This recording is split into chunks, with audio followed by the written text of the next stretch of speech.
मुझे अब डर नहीं लगता।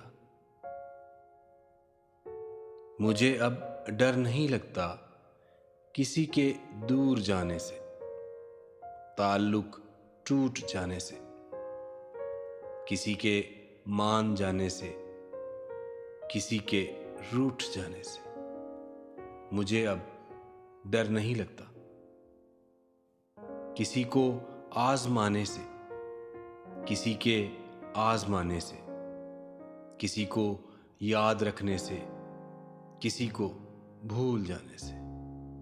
मुझे अब डर नहीं लगता किसी को छोड़ देने से, किसी के छोड़ जाने से, न शम्मा को जलाने से, न शम्मा को बुझाने से।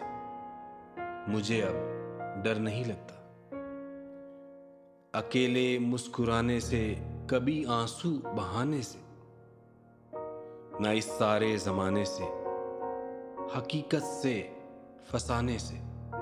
मुझे अब डर नहीं लगता किसी की नारसाई से, किसी की पारसाई से,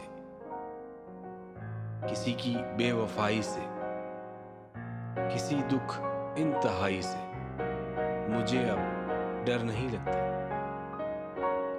ना तो इस पार रहने से, ना तो उस पार रहने से, ना अपनी जिंदगानी से, ना एक दिन मौत आने से। मुझे अब डर नहीं लगता। मुझे अब डर नहीं लगता।